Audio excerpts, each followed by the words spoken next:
Welcome everybody to another episode of Two Guys and a Mic. This is our championship Sunday edition. I'm one of your hosts, Ron Pierce, better known as RP. And I'm your other host, Big Sean. Hope everyone is doing well. What's going on, Sean? How was Nothing your week? much, man. Same old, same old. The week was all right, a little hectic, but it is what it is. So what about yours? It's been kind of a little bit hectic here and there, but for the most part, it's been okay. I can't complain. Physically, like I said, I'm getting at least a little bit better, but I still got some things I need to iron out with that. Everybody else seems to be doing well. I mean, by everybody else in my house, that's what I mean when I say everybody else. Everybody seems to be doing well, so no complaints on the home front. So good to hear. Yeah, I'm in a good. Aside from the Browns not being in either one of these games, I'm in a good zone right now. I do really hate to watch football knowing that the Browns don't have a part in it. It bothers me, but I still watch because I'm a fan. You know what's weird? Everything now, like not having fans in the arena, I've gotten used to it. What in the stadiums, arenas, and whatever. I've kind of gotten used to it. But when you get to the playoffs, I miss it. So even though, both Green Bay and KC, have fans there, it just still doesn't seem like the usual, like raucous atmosphere that it would be on a AFC or NFC championship game. Like the energy that those games bring, like, going back in, for us anyway, going back in the 80s where, when we had the first time we had the AFC championship game and the divisional game, both downtown at the stadium. And then the next year we only had the divisional game and we had to travel to Denver. And I think the second time or the third time that we went, I think we were home, or no, we was on the road both times. We didn't even have a home game. Or no, we did. Yeah, we did, because we beat. When? Which year was that again? 89. That's when we beat Buffalo. And then we went to Denver and won a game or played a game. We won. That was when Bernie was playing with the rubber band and Right.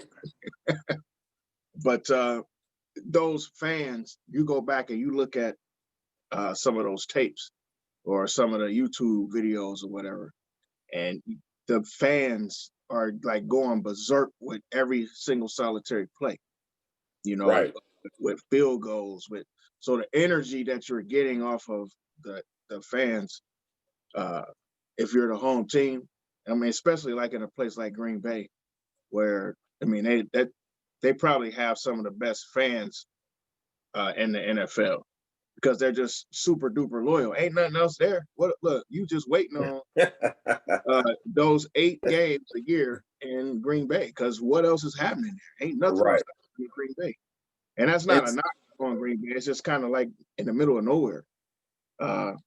So it's always going to be fun. It's almost like a college town, so it's always going to be fun when the games are on, and they are super loyal fans. They're fun fans. I would like to go to a game up there, to be honest with you. They got one of the most venerable stadiums in the game in any sports. So imagine if they had the 60,000 folks inside of there instead of. They said it was only 9,000. Once again, it was more than 9,000 people in that stadium, man. Please, it was at least 25. Bro, I when they did the aerial shot, and I'm looking. I said, wait a minute, it's 9,000 people on just this half of the stadium. On one side of it, on one side of the stadium. It's like, come on, bro. I mean, listen, when I was at the Browns game, I said the same thing. I know it's supposed to be 12,000 people in here, but man, I don't know how you spread out 12,000 people and make it look like 70,000 people. I don't know. But these guys have figured a way. They figured a way to do it. So and I think it's a little weird too. Just kind of piggybacking off where you started the conversation at. It is a little bit weird. You don't, and I'll be honest with you, it's a little bit weird watching these guys play without having the noise. Like, to me, it's amazing to watch sometimes how precise they can be. It's amazing Right. to watch how sometimes they can stay within the rhythm, because like you expect on a big play, I would expect to hear that roar if I'm at home. Or if I get a pick, I'm expecting to hear that roar. So when you don't hear the roar, it almost feels like you wouldn't be as elated or as Right. energetic because you don't get that extra boost. But I'm seeing guys still, maintain that. That's in basketball. That's been in Yeah. baseball games. Like, these guys still manage to keep the energy up, which I And thought would have been a little bit difficult. But And what I noticed too, especially during the Green Bay game, and I guess it all has to do with the acoustics and stuff like that. So I guess because you can hear a lot of the player chatter and stuff like that, I noticed that Fox was filtering out some of the noise just in case the players were cursing or something like that on the field. And you can hear like the volume levels going up and down. yeah, they've And been they were doing trying that. to like censor the play. Did you notice that too?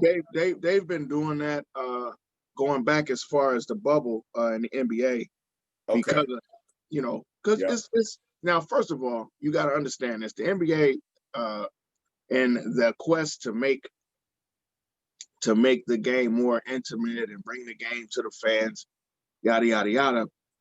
They decided to put microphones underneath the basket. Well, that's where all the action is at. So of course you're gonna hear cussing. Of course you're gonna hear, and you hear that when it's 20,000 people in the building. Mm-hmm. So now, of course, you still got these dumbass microphones, but no fans in the thing. And I would notice, like during the playoffs, the same thing you just said. Like, all of a sudden, it'll go from, it sounds like it's, you kind of in an open space, and then it'll sound like you inside of a box. Right. Then it'll go back to sounding like you in open space. Um, I think what I was getting ready to ask you though, like, at certain points, because I do know that they have fans there, but at certain points, didn't it seem like the fan noise was actually just coming through speakers? Like, it wasn't actual real fans. Like, Yeah. I felt like I'm not sure if that's the fans that are there, or are they Pumping in the artificially crowd noise. pumping Yeah, in. like they were early in the Like, season. to me, that's what they should be doing. Like, I would be pumping in all types of noise. But I think it's one of those competition things. They trying not to do that. But man, listen, I would get fired. I'll be pumping in the "Here We Go Brownies" chant from the crowd. Listen, I'll be Yeah. going crazy in that box. They had to fire me, man. But I think Yeah. but like you said, especially, and this is how much it's needed. They've upped the number of people that will be at the Super Bowl. That's how much it's needed. I think half or close to half of those will be frontline workers, which is awesome. That's great. But the other half of those people are going to be regular people Yeah. who paid for those tickets. So that's how much they need to have fans in the building, and I not think just it's for the gonna be like a wrestling. total of it's either like 22 or 25,000.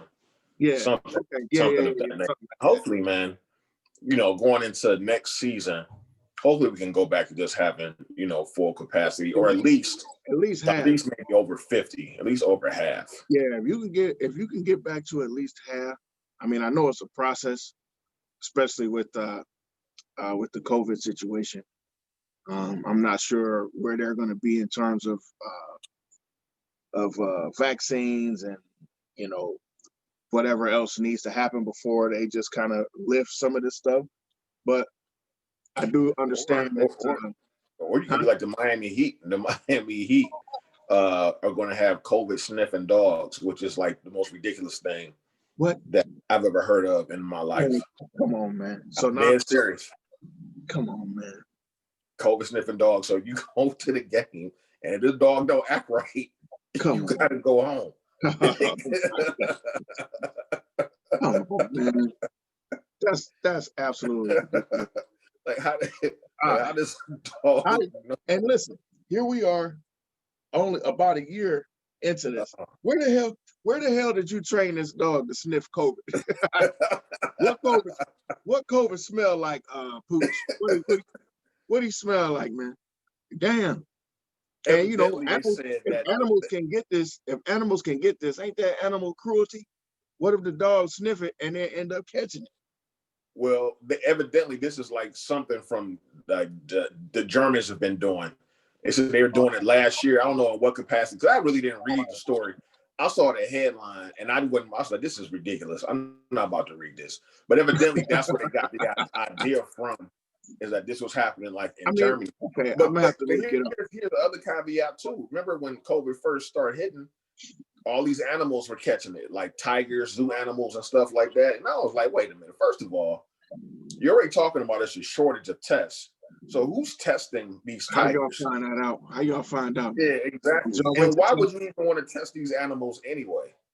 Did y'all? You know what I'm saying? Man, I'm telling you, man, this stuff is about to get ridiculous with these vaccine passports. That's about to start happening. I guess I'll just be stuck in Cleveland for the rest of my life. Hey, listen, for real. You know? For real. Like, for real. I'm like, all right, man. You know, we trying to do a 30th for my high school reunion, and you know, go out to I think we're looking at like Jamaica in 2 years. You know. Oh, okay.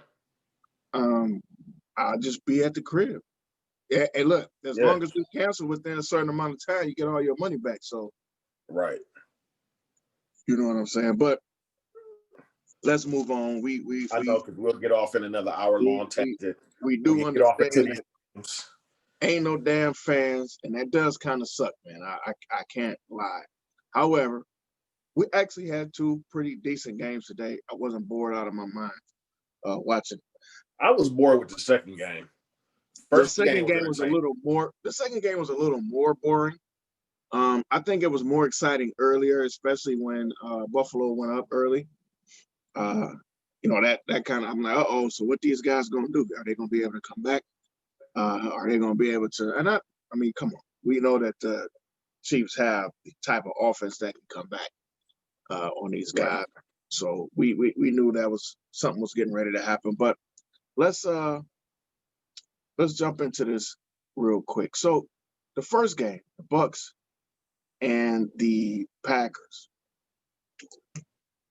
It was a game that it felt a little bit weird to me, because I'm like, I was pulling for, if I was pulling for anybody, I really wasn't pulling for anybody, but I wanted to see, I'm like, yeah, this is Aaron Rodgers' 4th or 5th time here. It'd be cool if Aaron Rodgers get his ass to the Super Bowl again. He ain't been in 10 years, but he's going to have to, you know, play well enough to get past Tom Brady, because there's something about the playoffs. There's something about winning time that this dude, he has to be somewhere around it.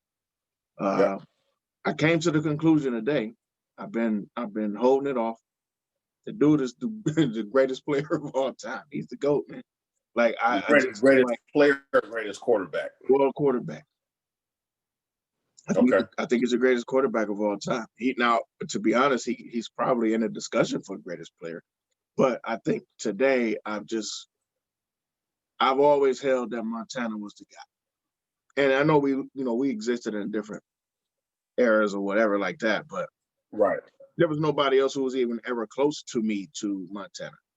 And when guys started saying this guy was the greatest, I don't think he's the most talented, to be honest. I still think Aaron Rodgers might be the most talented, but I think he's the guy that he has it. He got it. Whatever the it that you want. Right. They're always talking about that it factor. I agree with that. He just has it. Yeah, because they jumped on Green Bay early, and he was dropping dimes, man. He was putting the ball where it had, this dude, like right in the bread basket. To me, this game came down to missed opportunities by Green Bay and some bad coaching. Absolutely. At the end of the day, too. And we'll get to that, because I want to ask you about that. I want to ask you what your take is on that coaching decision. And you know me, I'm big on how to coach, what the coach decides in situational football situations, because it's important. So, like you said early on, these guys were not joking around. They came right out. Boom, they scored. Green Bay came back.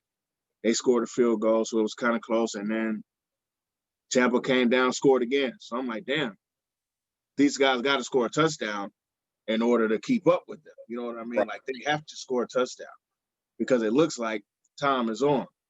Whatever Bruce dialed up, all those, your first, say, 2 or 3 drives, which are scripted, man, they figured it out. So you got to be on. Aaron just went down and he scored. Okay, good. But they had so many missed opportunities. Even that field goal they kicked, they missed Devontae Adams 3 times. The first one he dropped, it was a perfect pass right behind him to the back shoulder, got him the space he needed, and he dropped it.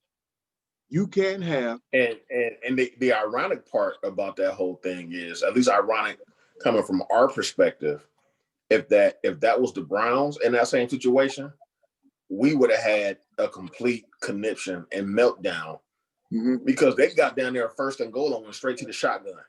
They didn't even attempt to run the ball at all once they got down there. And I'm seeing that a lot in these playoffs with teams being like overly pass happy. I was like, man, Aaron Jones been playing well. Who's the backup? Jamal Williams. At least try. I mean, for one thing, Tampa Bay does have a decent defense, and they didn't even try to run the ball down there at all.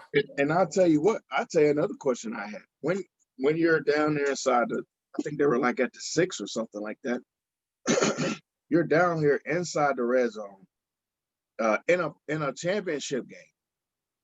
You got a guy back there, their third running back, that Dillon, AJ Dillon cat. Oh yeah, the big guy. He's 250 pounds. Give him the rock. Right. Just give I'm not saying that I'm not gonna put them in the same position that I put the Browns in and say they weren't running enough. What I'm gonna say is, because I don't really understand all of the facets of their particular offense. What I will say is, you're alluding to what you're saying. They're inside the goal line, or excuse me, inside the red zone. You've already thrown, and sometimes I'm too much of a traditionalist. So you threw on first down. I would have ran on first down. But what you chose to do on first down was perfect. It was a perfect call. And I think they did have a run called, and he changed it at the line when he saw single coverage versus Adams out on the edge. Made a perfect throw. Adams dropped it. The second throw was kind of forced. I saw it was kind of forced. He was kind of patting. But now you've put yourself, you've taken yourself out of the potential to run the ball at all now, because you've thrown on the first 2. Now it's 3rd and goal. We know you're throwing now because it's not like you at the 1-yard line. You're like at the 6. So in my mind, as a defender or as the defensive coordinator, or even as just a regular casual fan, it seems like y'all don't want to run and y'all might be scared to run. So now I know you're going to pass, and that's what they did. And they were double and triple and covering Adam. But he still managed to get that ball to him. It was going to be a tough catch. It wasn't an awful throw. It wasn't a good throw either. And it just wasn't a perfect setup. So now you've given these guys the feeling of, I'm up 14 to 10. They can't score on us. Going back to what was said in our game, in the college game, when Herbstreit said the crack in either one of their armors is going to be whoever kicks a field goal first. Right. Well, these guys kicked the field goal first. Green Bay. I think that hurt them. But I'm gonna tell you what really hurt them. That damn end of halftime. Listen, man. I don't know who the hell is the defense. I do know the defensive coordinator. I can't think of who it is right now. It's for Green Bay, Mike Pettin. Mike Pettin. It's Mike Pettin. Anybody who doesn't know, Mike Pettin used to coach the Cleveland Browns. He wasn't the worst coach we ever had. There was a lot going on in Cleveland. There was a lot going on. Yeah, that's a lot happening in Cleveland at the time. But that could have been one of the worst. And I'm starting to see that a little bit more. The end of half, big plays happening. Like teams don't want to just get back into your 3 safety cover and just play off the ball and keep everything in front of you. Like these guys are going single cover. First of all, this dude wasn't even on this man. He never made contact with this guy, and he's running towards the middle of the field. Yeah, I don't know what he was looking at. It was no safety help over the top. What are you nothing. doing? You just run right up the edge of that sideline and keep that guy in front of you. That's what you do. Then he lost track of his no man. idea what that guy was. He lost track of Mike Evans and no, it was not Mike Evans. It was Scott Williams. What's his name? Scott something. Hold on. That was the little slot receiver. Scott Miller. That's his name. And he put it right there on the money. And that was what made it 28-10 going into the half. And that was pretty much it. But Green Bay did come back. They had 2 decent drives after that. But they also they also had, and this is something that a lot of people keep missing, because people will say all day long, we know it here in Cleveland because we don't win in big games or whatever like that.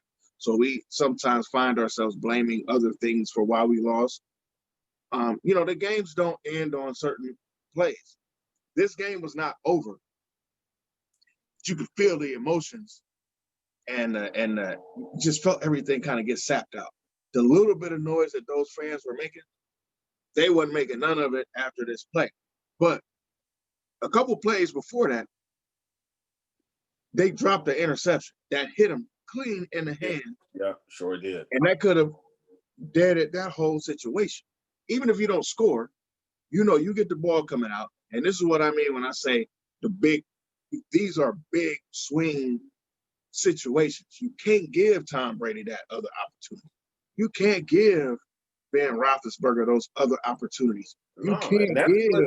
That's what sports is. Sports is a bunch of little, people just see the big plays, but there's a bunch of little stuff that happens during the game that really determine the outcome. People focus on the big stuff, but like that, dropping that interception or not recovering a fumble when you have a chance to, and stuff like that, man. A lot of that stuff turns the tide of the game too. It could change everything. Right. Now, Green Bay did come back, maybe 28-23.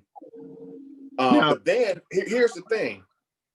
Tom Brady threw 3 interceptions in that second half. Yep. I think all 3 was in the second half. He may have thrown 1 in the first half. But I know he threw a total of 3. I think he threw. Wait a minute. Let me take a look. I can't remember if he threw 2 in the first or if he threw all 3. I think he threw all 3 in the second. That don't mean nothing. That's possible. But the point is that I don't think the Packers capitalized on any of those turnovers whatsoever. And if they did, they didn't capitalize enough. Like, you have an opportunity to, when you pick this guy. I remember watching Aaron Rodgers say to the defense after they scored that first touchdown of the second half, or was it? It may have been the second one. He looked at the defense as they were going onto the field, and he was like, "Y'all got to stop them. Y'all got to stop them," like that.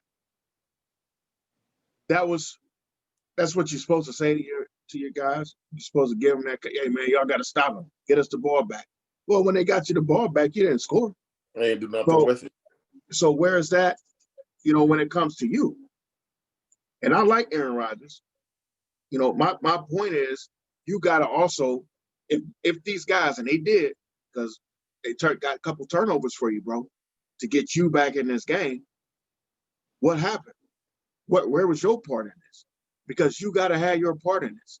This was after they scored the touchdown and went for the 2-point. And let me tell you something. As Sean pointed out, missed opportunities. My man dropped a dime.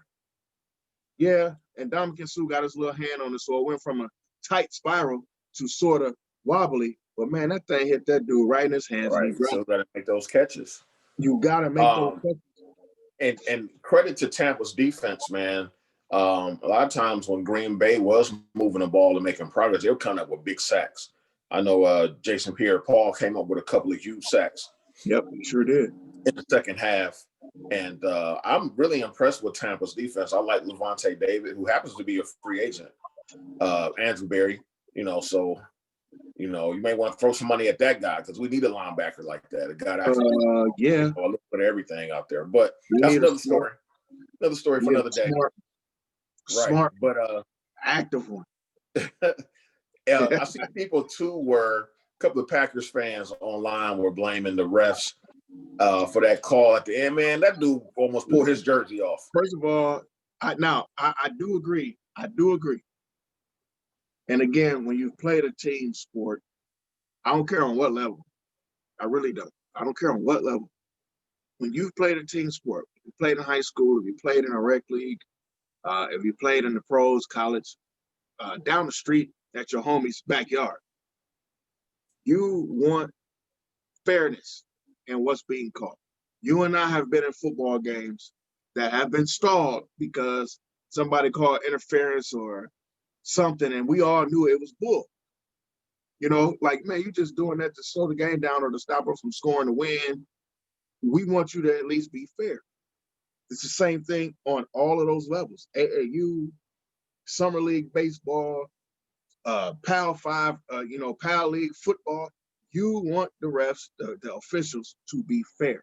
If you're going to call bullshit on this end, all right, just make sure you call bullshit down there too.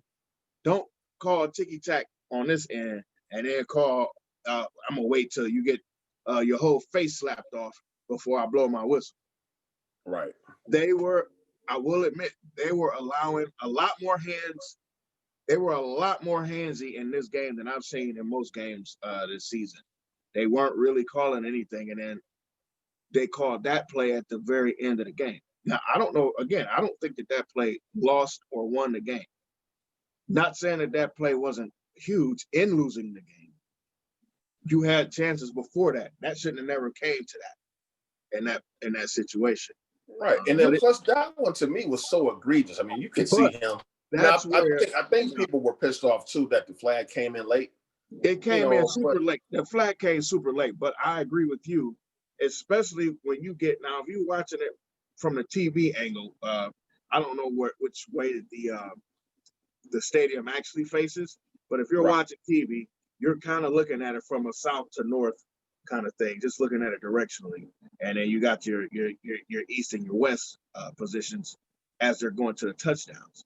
Well, when they showed it from the west to the east, and you saw how far he pulled his shirt, that changed my opinion of it. Because when you see it from the south to the north part, I'm watching this dude, the defender's back.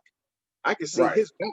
So I can't even see him, how far he pulled my man's jersey.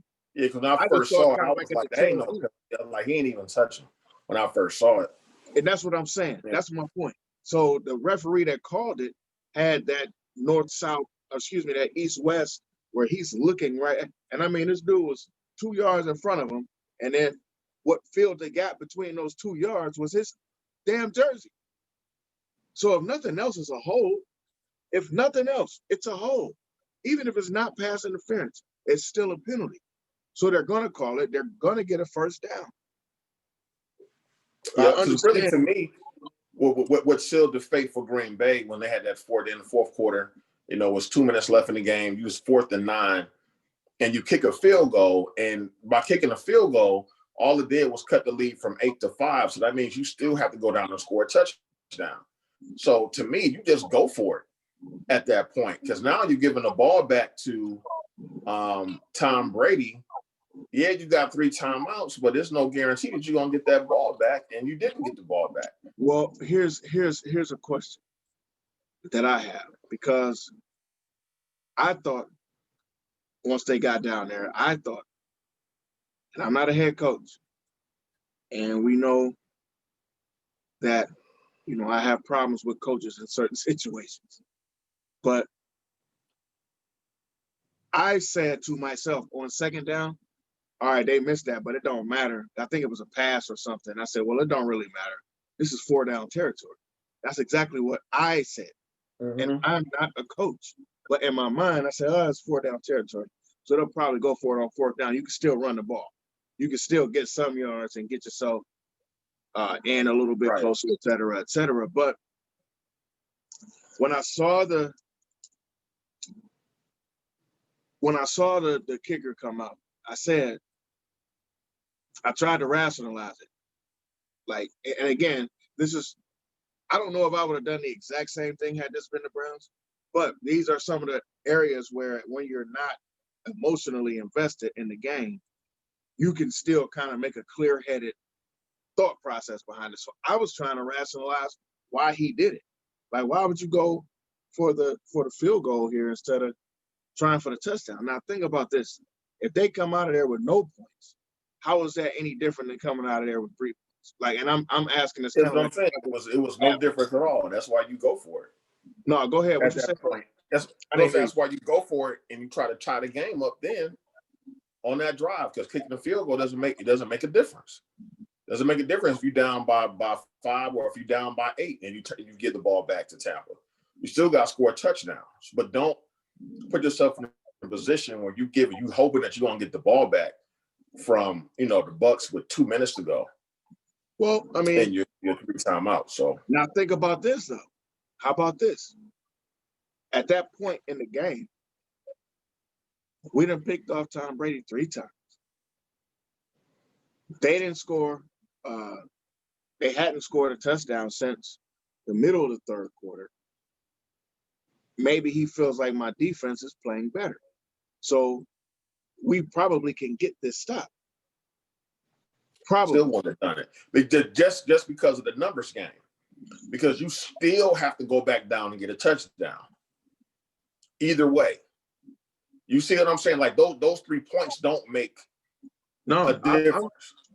I'm with you. I'm not arguing. I'm not arguing the point, and I'm trying not to belabor the point. I know what you're saying. No, I get what you're I'm saying. trying to like play like a devil's advocate kind of. Like, Right. so Yeah. because in that situation, I wasn't like totally like, and I was trying to think like, if this was the Browns and Stefanski said, all right, we're gonna go for the 3 in this situation.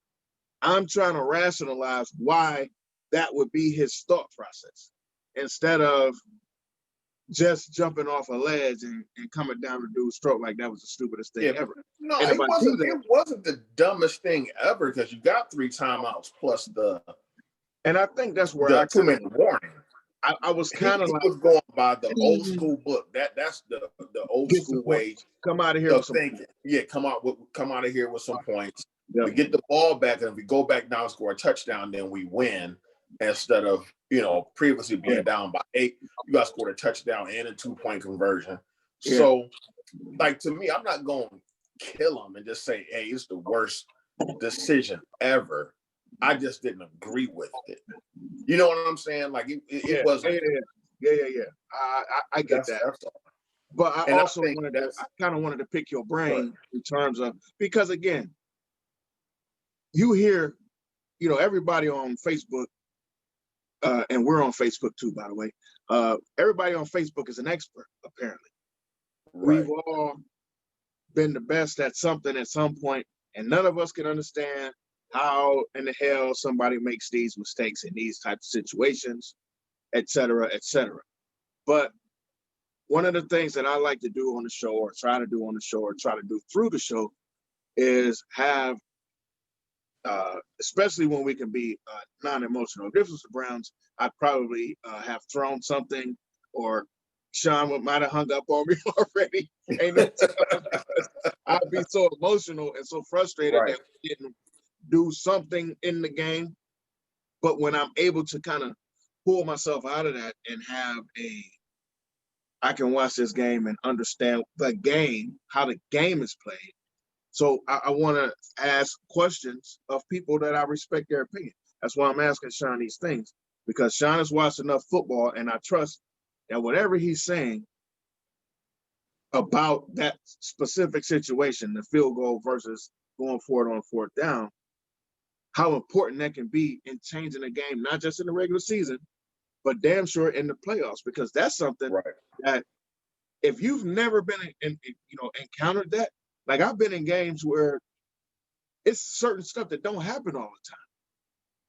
You get in that spot, and if you've not been prepared for that, it's a possibility. Right. And that's where coaching experience comes into play too. Like LaFleur, this is his 2nd year, first time in the NFC Championship game, and you got to make a decision. Lickety split. You got to make that in like a few seconds. You don't have all day. You ain't got all day. You got stuff. You got the headset on. You got people in your ear. You yelling got a out stuff and quarterback, your everything going quarterback, on. wait, your Hall of Fame quarterback staring at you like, Right. so you have to make that decision. And you got to make that decision, like Sean said. I could tell too on the sidelines once he made that call and kicked the field goal. I saw one of the assistant coaches kind of yelling at him.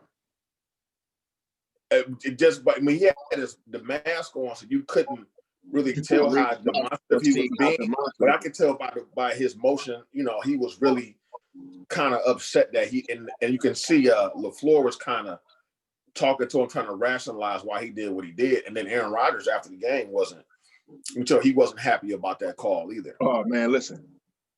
I've seen Aaron Rodgers upset before. I have. I mean, I watch football a lot, and they're in the playoffs a lot. So he's had worse teams. Some of his teams that he lost, he was just mad because he lost.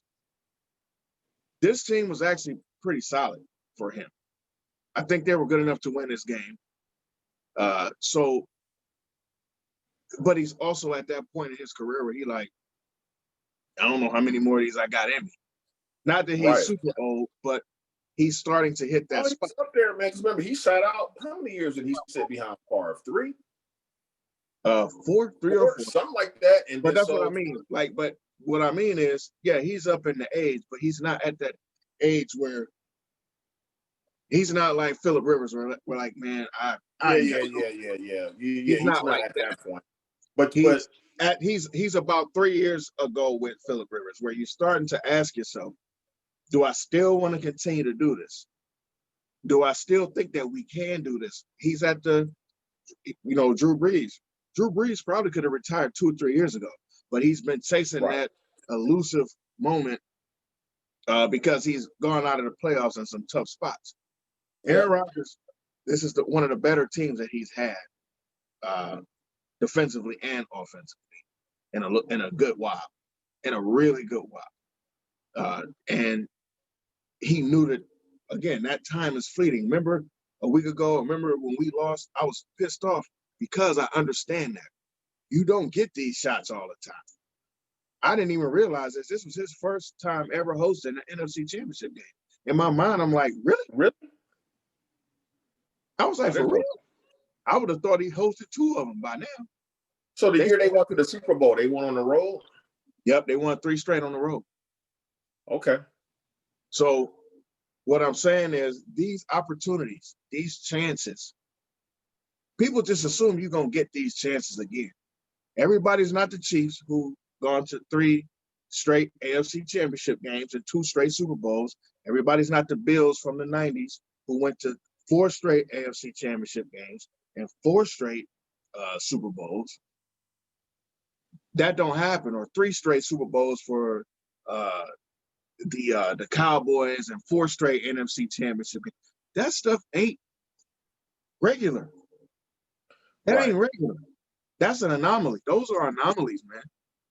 Most other people, now you might. And it's a long grind like that. Or you have to go through the whole offseason program again, through the preseason, another 16-game schedule. I'm sorry. Go ahead, bro. No, I'm just saying you have to go through that whole grind again. So Aaron Rodgers is thinking, man, this is year, I don't know what, 13, 14. I got to go through all this again. We had a golden opportunity. The whole play. The whole play I got to go through all over again. From being disappointed at who they damn draft or don't draft, because they have this thing where they just don't want to get this guy real talent in the draft offensively. And I know that that's frustrating. So you got to go through that whole thing again, then go through the potential of free agency, and then go through the potential of OTAs, and then, all that whole situation just to get to September. Right. And start to do it all over again. Exactly. Man, but shout out to Tampa, man. I think we kind of spent a lot of time on what Green Bay didn't do. But shout out to Tampa, man. I thought Tampa had a great game plan. That front line that Tampa has did a really good job of tucking Aaron Rodgers in. They didn't give him the freedom that Aaron Rodgers generally has. These guys cover it well. I don't even really know that. First of all, Jordan Whitehead before he got hurt, this guy was putting his helmet and shoulder and forearm on every football he saw. He was lighting cats up. He had forced 2 fumbles. One was huge. One was huge. That actually changed the momentum early in that third quarter that Aaron Rodgers really needed. You take that touchdown off the board if you don't turn that over. Not to say that Tampa wouldn't end up or find a way to score again, but you take that touchdown off if you don't fumble that ball. Totally different ball game. Right. Totally Right. And Leonard Fournette offensively looks rejuvenated. He played well. They didn't use him much this season. I think he was hurt a little bit. They kind of had Ronald Jones, was kind of the feature back. And Ronald Jones got hurt towards the end of the season, and they brought Fournette kind of back out. But Fournette, man, looks like that was a great run. Right now. That might have been one of the better runs I've seen. It's definitely one he did the spin move. Yeah, the 17-yard joint to the touchdown. Yeah. Like that was huge because he actually was caught in the backfield. Right. It looked like he was gonna either get a 1-yard loss or like get stopped at the line of scrimmage. Next thing I know, this dude is running down the sideline, taking hits and spinning into the end zone. Right. So again, you're right. Shout out to Fournette. Shout out to the Tampa Bay Bucs. Last year they were 7-9. And it's the first team in history that playing a Super Bowl in their home stadium. Home stadium. I mean, we've come close a couple times with some other folks, but shout out to TB12. And shout out to the Tom Brady haters too. A lot of people were saying that he was a system quarterback in, New England. It was Bill Belichick, blah, blah, blah, blah, blah. So even win or lose, whether he wins next week or not, man, he went to another franchise and took him to a Super Bowl. In the second 1 year. He went to a franchise. And remember how they were saying he was washed up early in the season. Yep. And people forget, man, when you change, you've been in one system for 20 years. It's going to take you a minute. You could take you a while to learn a new one. People want things to click automatically. I don't care how good you are. I don't care how good you are. It takes some time to get over that curve, that learning curve for who this coach is. Because those coaches don't know you. Yeah, they expect greatness out of you because you're a Hall of Famer. But they also don't know how to work with you, don't know how to talk to you in certain situations. Like you looking at Bruce Arians,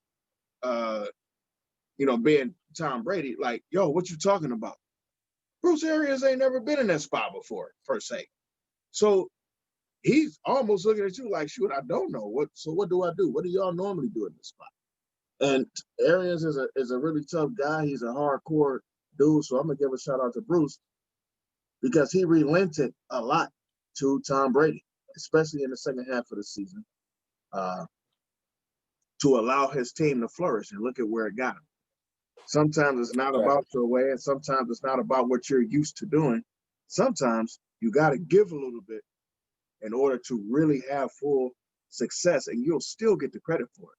So shout out to Bruce Arians for getting over that hump as a head coach. Definitely shout out to TB12 and all those guys on that team. I don't think Ndamukong Suh, he's been on some good teams, and he's been a part of teams that were supposed to get over and get into Super Bowls. He got a real shot this time. I thought they might have won when he was in LA, but they got a shot. He might get his first title, especially after all those years in Detroit. Yep. Where he never came close. So I thought that game was the best of the two games. It was not even close to me. It was easier to watch. I was engaged in the game. I didn't want to get up and go do stuff. I only got up and did stuff during the timeouts or whatever. Our second game though was slightly different because I pretty much expected.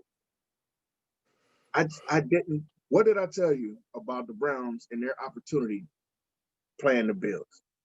And I kind of saw that today. I told you one of my biggest issues with us losing wasn't just us losing. I felt like this was that opportunity. We get past these guys. I think we can beat the Bills. Not because we're like better than the Bills. I just don't think that they were prepared to be in the conference championship. They Like weren't. we were right Um, there. Buffalo had one of the worst game plans I've ever seen. And I'm exaggerating because I'm sure it's been other bad game That's plans. why I'm laughing, because I know you're But exaggerating, but at the same time, there were points in it. What did I say last week on the show? I said I would if I beat being the Browns, if I beat Mike Tomlin, and then I turn around and I beat Andy Reid, I'll take my chances with Sean McDermott. I Didn't mean, I say that? you Didn't I did say say that. that? I'm telling you, And I would have. there was to me, here's where I knew that Buffalo was going to lose this game. So they jumped out early. They jumped out 9-0. First of all, you missing extra points. Can't leave points on the field rather, against the I don't Kansas care City how Chiefs. good you are. Yeah, I don't care if it's an extra point, field goal, whatever. You need as many points as you can get because you know they're a quick strike team. They're going to come right back at you.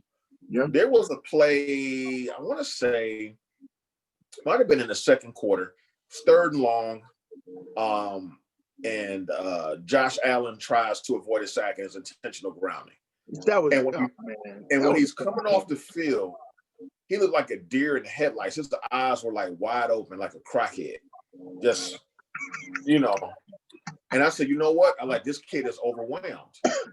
Yep. And he wasn't ready for that stage Not at at all. that He wasn't making his reads well. And the way that KC was defending them, KC was like, well, you guys, Buffalo doesn't, they don't even try to run. They don't even pretend like they're going to run the football at all. And now, KC was playing man-to-man press coverage, very physical on those receivers and knocked their timing off that whole game. And my thing is, that was huge. The few times Buffalo did run the ball with like TJ Yeldon up off, I don't know where they dug TJ Yeldon up from. I don't either.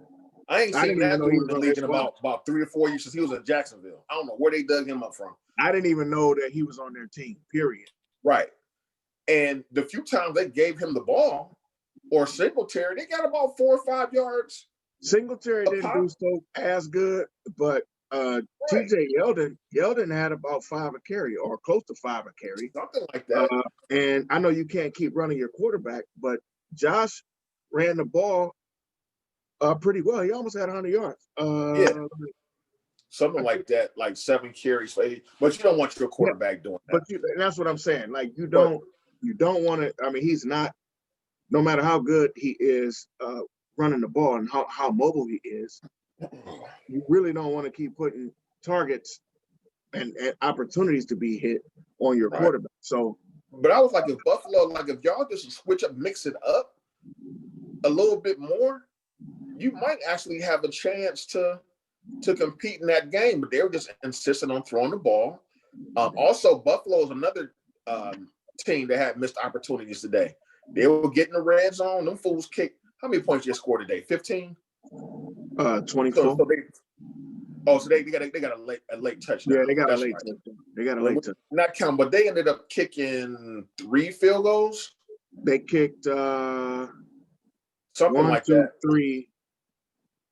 1, 2, 3, 4 field goals. Yeah, they kicked 4 field goals. Like, you can't do that against Kansas City. You have to, at least 2 of those, preferably 3, got to be touchdowns. Yeah. If you're going to stay in the game, and to me, that's where they lost. That game plan to me was awful. KC was very aggressive on defense. I mean, very aggressive on defense. You know what I saw? Go ahead, bro. No, go ahead. No, you got it. Go ahead. No, I was just gonna say, you know what I saw? Well, first of all, did I say they kicked 3 field goals? Or did I say 4? You said 4. Okay, it was 4. But defensively, the Chiefs played the exact same game they played against us. Defensively, they just kind of came running downhill. They really weren't expecting them to run, like you said. No, they didn't. The biggest thing that they did, though, was that they were chipping and pushing every one of those guys that came off the line. So, and who am I speaking about specifically? Cole Beasley wasn't getting those open. I'm gonna run 7 yards and nobody's on me, and now this random linebacker or safety who's trying to run down into the slot to pick me up.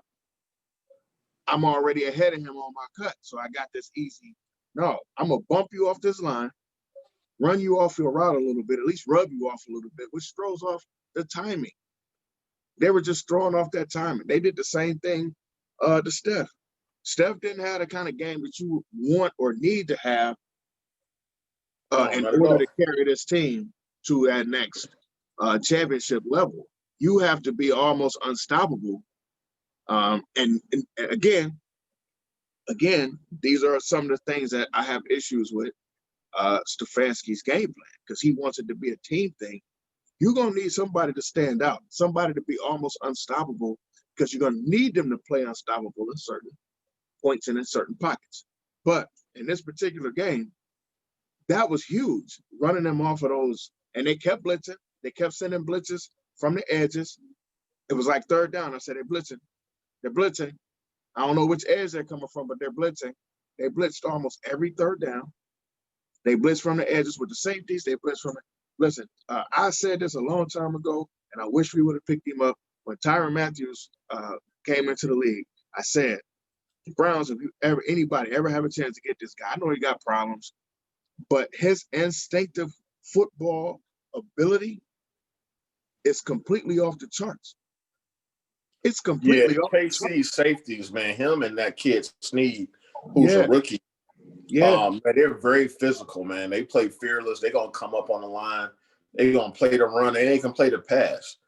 I kind of underestimated because KC's defense was kind of wishy-washy all year, so I kind of didn't really give them no credence, man. But the last two games, in the playoffs, their defenses played pretty well. Now, the only difference, I think, the way that they defense Buffalo and us, even though they brought guys up in the box against us to defense the run, I think they were playing like a little bit more zone.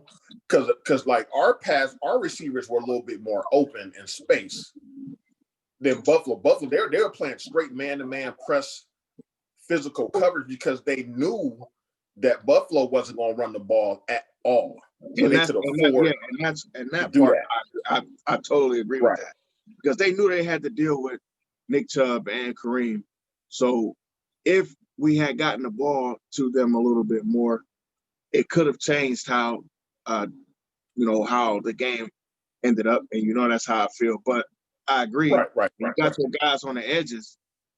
When you run to a certain point, and I'm talking about Buffalo, this is where this could help them. So I see Buffalo probably going out this year and looking for a stud at running back. I don't see them saying to themselves, Devin Singletary's our guy. I don't see them saying to themselves, TJ Yeldon might be our guy.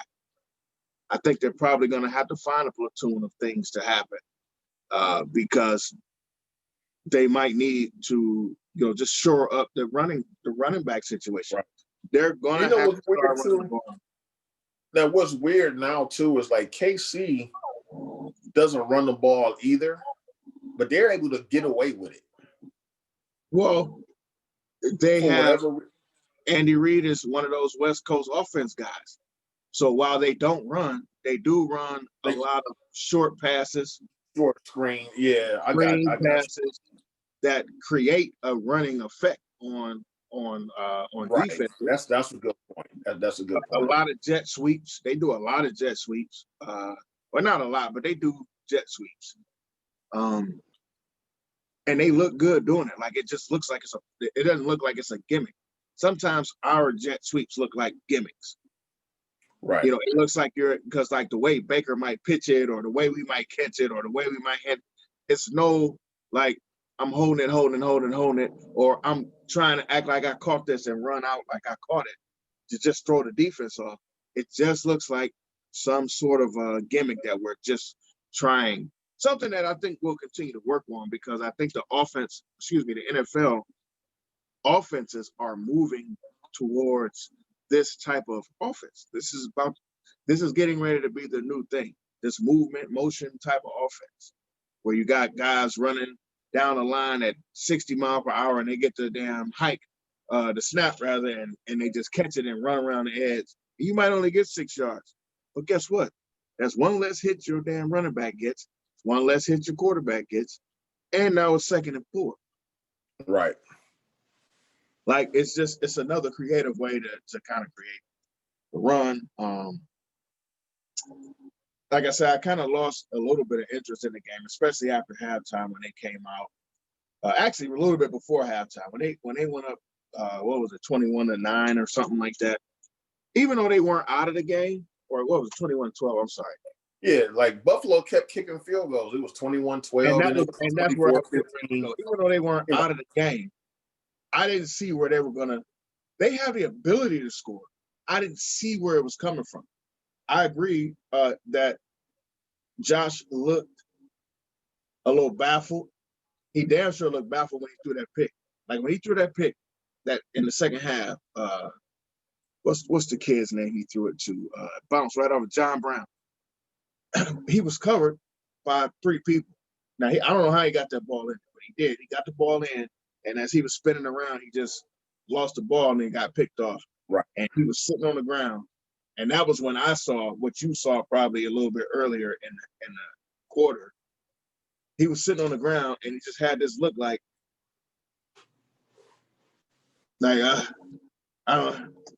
I'm doing everything I can. Like he was exasperated. I'm doing everything I can. Not like he was blaming his guys, but right. I know what you're saying. Yeah. He felt like I don't know what else I can do to change. He was taking bad sacks today too. Losing like 12, 15 yards on sacks. Listen, Just when throwing he the ball took that damn dumbass 12-yard loss on his sack, yeah, he did it I like don't mean twice. to laugh at him, but I'm like, what is he doing? They don't want. He throws the football at Frank Clark. You could tell you for the don't show the other team you for because now they know that they're in your head, and that's pretty much ball game. But Buffalo had a good season. Josh Allen is growing. I will give him credit, man. I didn't think he would get to this point in his career. He was mad and accurate in college and his first 2 years. So I expect Buffalo to make, whatever changes they needed to be. And I think there'll be a team that you have to reckon with. And the AFC, as a matter of fact, the AFC is going to be flat out like a gauntlet, man. It's like almost the Western Conference, how it was in the NBA a couple of years ago, where you just got all these up-and-coming teams now. I mean, you still got to deal with Tennessee, Browns coming up, Buffalo, KC still. You got teams like the Raiders are kind of bubbling under the radar. Are they going to take the next leap? You got Baltimore still not going to count out Pittsburgh with time. You know what I'm saying? There's a lot of stuff you got to do with, in the AFC, man. So it's going to be some tough sledding ahead. But I'm looking forward to it, man. This football is better when you have not only your core teams like the Browns and Steelers and those teams being good, but you're seeing like these young guns, a lot of young good quarterbacks coming up, man. So it's a lot of good looking football players, period. Right. Like it's a lot of guys that especially wide receivers. Like it's a lot of wide receivers that you don't kind of know them because you don't watch their, we don't get those games per se. Right.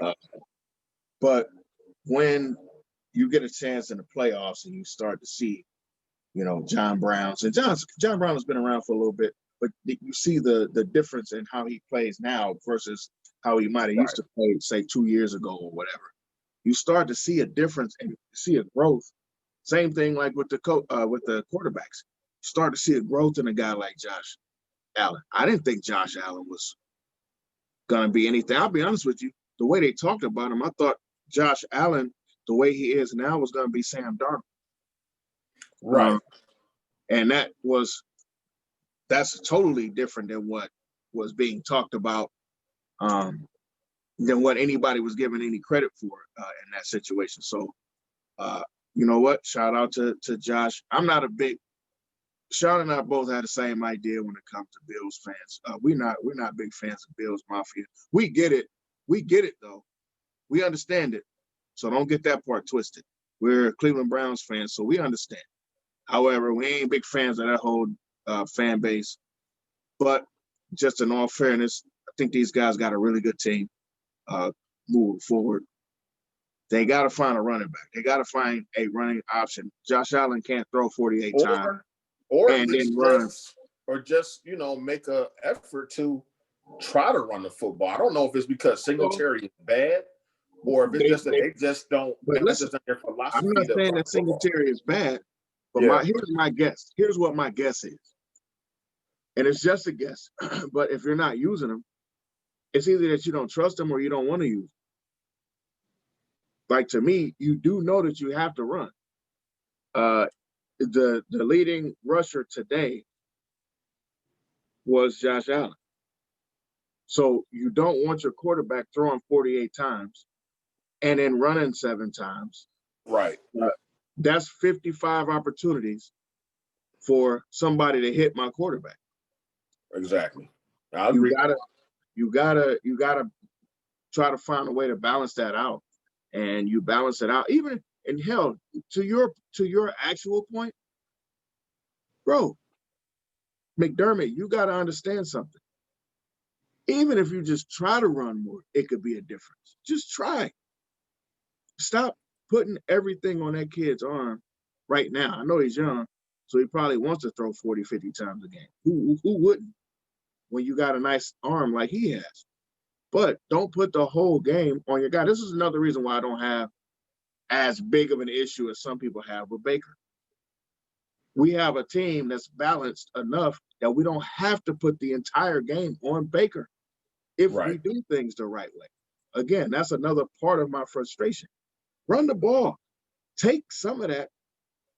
If we run the ball and score 2 touchdowns off running, now we're up 14 to whatever. Oh, Baker ain't got to bring us back. Baker now just has to play regular pitch and catch football. Not saying that every game is going to go that way. I'm just saying you put yourself in better positions and better situations when it can go that way. And we have a situation that the Buffalo Bills don't have. We have 2 very good runners, and we have one of the best running games and one of the best running offensive lines period in football. Hey, your audio was off like a little bit. Can you hear me now? Am I good? Right. Yeah, I can hear you. Just sound like that you look kind of distant. Oh, muffling a little bit. Okay. But you want to try to utilize those guys. That's why I say I don't know if they don't want or don't think that Singletary is any good. It just doesn't seem like they do because they're not using the dude. Right. I mean, he has 6 carries today. That don't sound like a team that truly believes that they got a running back. Yeah, because it wasn't at any point in the game that they were completely out of it until they got to the, late in the 3rd quarter. But earlier, I mean, they weren't really doing too much, but they weren't out of the game where you just didn't utilize the running game at all. But so we got a Mahomes Brady Super Bowl, which I know that the NFL and Goodell is salivating over that, especially at a time with COVID going on. Can't have the usual build up and hype because I don't even think the players probably can't even go to Tampa early for the whole, media thing. And they probably got to wait maybe a couple of days before the game before they can go down there. Yeah, like how do they do the media thing? How does that work? Yeah. I don't know how they're going to do all of that. So at least you'll just have that you can, you can hype up for 2 weeks, the whole matchup, old school versus new school.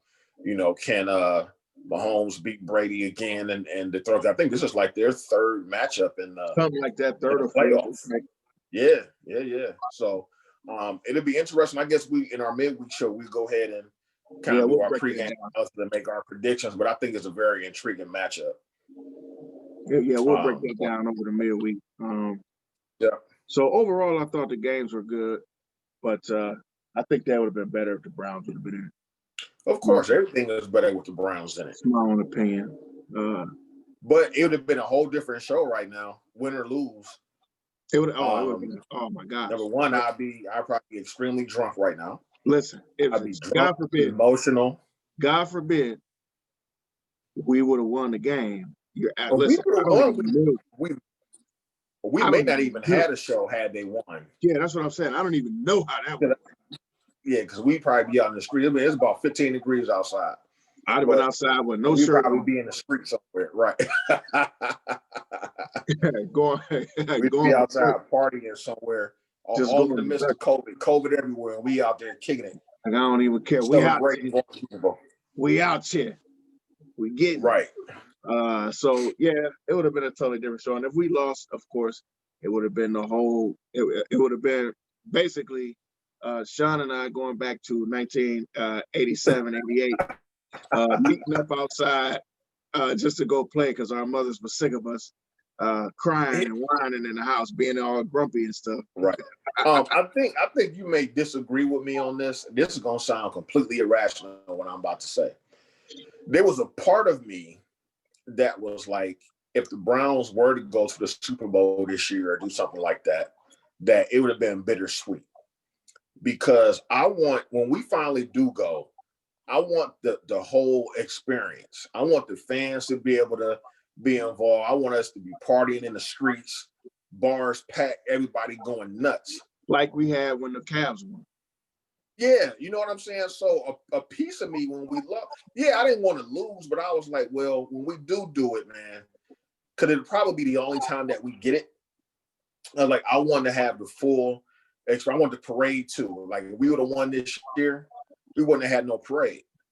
You know what I'm saying? I don't want to be robbed of that experience. So in a way, not saying that I wanted us to lose, but I just said that if we did, I wanted the whole. Because it would have sucked that if we'd have did it this year, and then the fans, after waiting so long to finally get one, if we could not appreciate it, because we really couldn't really enjoy the season the way we wanted to this year either. No, we couldn't. Can you imagine how crazy the stadium would have been, man? Man, First Energy would have been on fire this year with the way that we were playing, especially having a playoff clinching game at home against your hated rivals, stuff like that, man. So hopefully, that would have been crazy. That game would have been nuts. Right. So COVID, I need you to cooperate so we can get back, to full board next year. So what did you want to talk about next, man? Did you want to talk about some of the coaching hires or non-hires that were happening? Let's talk about some of the coaching hires real quick. Some of them were, you eventually saw some of these guys getting hired eventually. It's only a matter of time, some of these guys. But then there's some other parts that just I'm left scratching my head a little bit, man. So here we are, and it's the end of the season. We only got 2 more teams playing. This is essentially the beginning of the off season for every other team except the 2 teams that are in the playoff. In the Super Bowl. So that means all the other teams are doing all of their hiring, all of their firing if they haven't done that. And they're probably all starting to get their ideas about the front office, getting all their ideas about who they're going to make runs at in terms of free agency and who they're going to make runs at in terms of the draft. So there's been a number of coaches that have already been hired because most teams are already in the off-season status. One of them is the Jets, who were awful this year in terms of their record. I think I saw some stuff in the Jets towards the end of the season that lets me know that they're not as bad. I know Parcells would disagree with me, but they're not as bad as their record suggests. But I don't know what that means going forward for them either, because and they are as bad as their record is, though. They are, man. They stink. Well, I'm not disagreeing that they aren't that they don't stink. I'm just saying I watched the team at least show me some pride and not want to be. That's true. I get that. They could have easily rolled over at certain points in the season, and they didn't do that. They kept like grinding, trying to win a game, and they ended up winning more than a game. I'm not 100% sure what their situation is with Darnold, but I keep hearing these rumors that one of the teams that Deshaun Watson wouldn't mind being traded to is the Jets. Please, memo to Deshaun Watson: do not do that to yourself. if that's the case, you might as well just stay in Houston where it's No, warm. I don't. I You didn't got a understand that beautiful either. stadium, a dome stadium. It's warm. It's no income tax in Texas. Stated don't go to the Jets, at least not right now. Go to Florida. Go to Miami. That was the Yeah, other now, team he mentioned was Miami. I mean, they don't have no state income tax down there. right. You go to Now, New York. I do think that the Jets made a decent hire. Now, whether Oh or no, I not like that hire. I like now that hire. whether or not I don't know what their front office situation is. But be patient with that. You got to give him at Yeah, least well, they give him the time. It's the 3 years. question. Give him the time to turn it around because they're in the same position the Browns were just a few years ago. You completely dysfunctional. You got a culture of losing in there. You got some ugly ass uniforms too. There's a lot of things that they need to get straight. You and these ugly uniforms, dog. They are. They look like the Great Kazoo. It's awful. But they got some things they got to turn around, and that's going to take patience. It's not going to happen overnight. So then you have the situation in Jacksonville, which I was shocked that the Iron Sheik backed up the Brinks truck. Here we go. He's always going to be the Iron Sheik. It was Shad Khan, the owner of AKA the Iron Sheik, the owner of the Jacksonville Jaguars, backed up the Brinks truck to get Urban Meyer, which I was absolutely floored. You heard the rumors. I was like, man, Urban is not going. I didn't think go to Jacksonville. I didn't think he was going to do it. I mean, and it was. What did he get? Like $12 million a year? He got something stupid like that. Yeah, something crazy. Something stupid like that. And most of the time, college coaches don't make the transition well into the NFL. But we'll see how that plays out. But I think what you were kind of alluding to was that once again, we don't have any minority. And I hate using the word minority. I'm not going to use the word minority. I'm just going to come out and say because we're not the minority. There were no black coaches hired at all. Now, technically, Robert Saleh, or however you pronounce his name in New York, technically, he's a minority. I think he's a Middle Eastern descent. He's a Muslim. Yeah, so he's a person of color. But there were no black coaches so far. Houston still has their opening. Yeah, Houston is still open, but so far there aren't any black coaches. Now, and let me be clear. Every one of these openings doesn't need to be filled by a black person. I'm not saying that. Of course. I'm not saying that.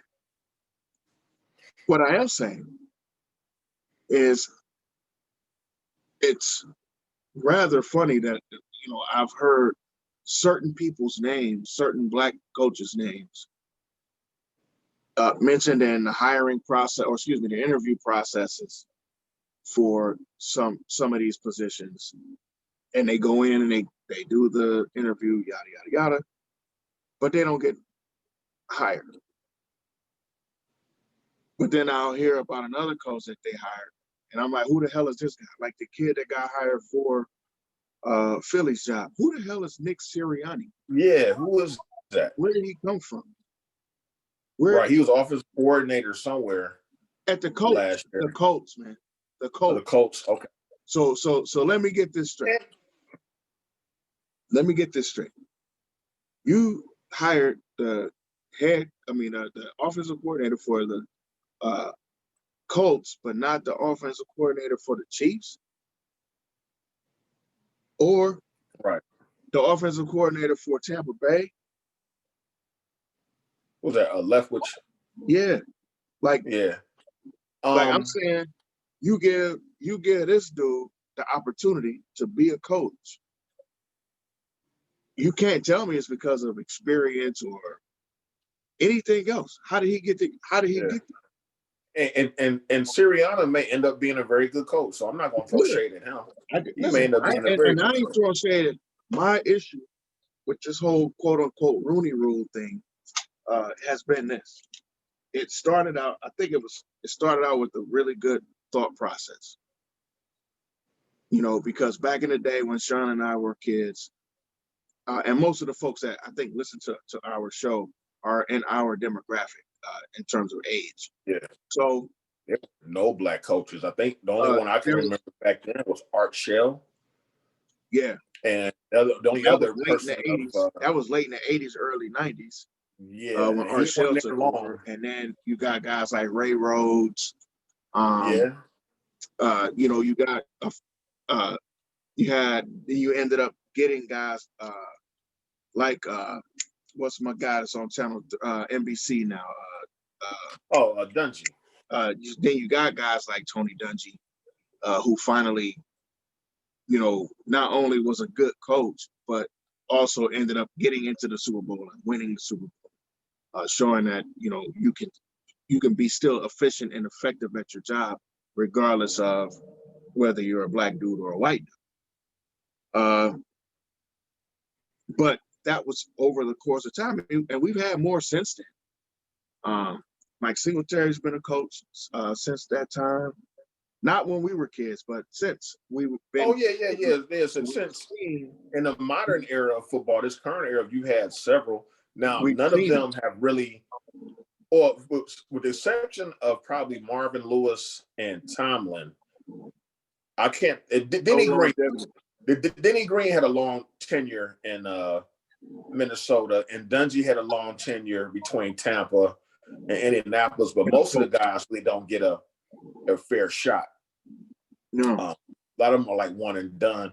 The problem I had with the Rooney Rule, and I hate it, and I hate the way they've updated it too. They made it even worse. I didn't hate it at first. I hate it now. I didn't hate it at first because it got us. We didn't get guys in those interviews before.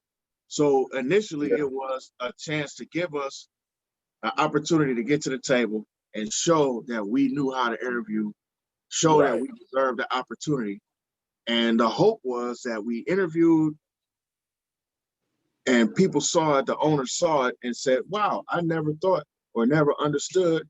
Maybe I'll give this guy the shot. That didn't happen. It did get us in the room, but that didn't really happen. Now, some people should say you should be happy for whatever you get. And there's a part of me, I am happy for what I got. I'm not being ungrateful at all. But here's the thing. There was a time when we couldn't sit at certain counters to ask for a cup of coffee, a glass of water, for any type of good service. So what happened? We had the Civil Rights Act. It kind of removed a lot of that stuff. And now I can go in there and I can sit at that table. But you know what I still might not get? Good service. It ain't changed that part. So the Rooney Rule ultimately was short-sighted.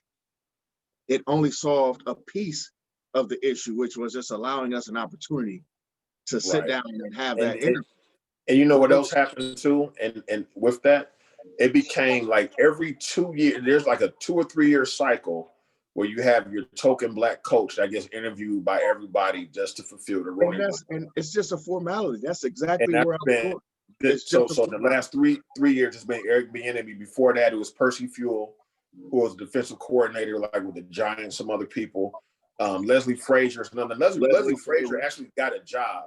He had got hired by the Vikings, but he wasn't there long.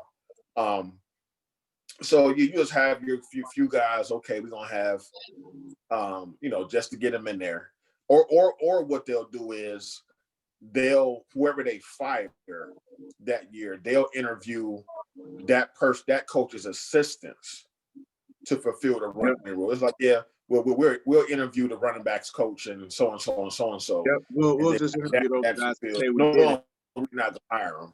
So then we'll go in and hire the guy we want, but we'll say, oh, we wanted somebody that was a different voice. We'll hear, we did an extensive search and this was the best guy out of them. It's not to say that they're lying all the time. I'm not saying that every single time they don't hire a black dude or don't hire certain guys that are underqualified. I don't want anybody to misunderstand where I'm actually going with this. What I'm saying is I want a fairer process. Yeah, there should be some black people and some white people and some Asian people and maybe some ladies and maybe some, as we have a Muslim brother that's a coach now, it should be more open I think Ron Rivera is the only Hispanic that's ever been a head coach. No, Tom Flores was. Tom Flores was one. So Yeah. but they should have opportunities as well. It shouldn't just be this inclusive, exclusive rather thing. It should be inclusive. If you can draft a Mexican dude to play football, if you can draft a black dude to play football, then why can't they be coaches? Why can't they be head coaches and trainers and executives even? Why can't they? Well, you know what, man, and it just comes down to, still a good old boys network. And here's my position on it. I absolutely understand why things are the way they are, and I really, honest with you, I don't get angry when they don't hire a black coach necessarily. Because I understand, what's going on. There's a certain power structure, and this is in all facets of life, not just in America, just worldwide. There's a power structure that's in place, and they look out for their own. So what happens, like in the coaching, a lot of people may not know, like in the coaching process, when teams are looking for head coaches, it's not just the GM, have a list of candidates. A lot of times they get recommendations on who they should interview. Right. And that comes down to nepotism sometimes. Not nepotism, but the whole thing is not about what you know, but who you know, type of thing. And so it's like, okay, this guy, he's cool with so-and-so and working with, so they'll suggest, well, why don't you give this guy a shot? And that's kind of how it works, and why you see a lot of black coaches getting passed over. Black assistant coaches or whatnot getting passed over for head coaching jobs. That happens in corporate America. That happens, all over the place, man. So really, that system, because you can't force these guys to hire anybody they don't want to hire. No. So that system is not going to change until that old boys network starts to, it has to change again, where people get frustrated, with, folks saying the systematic racism.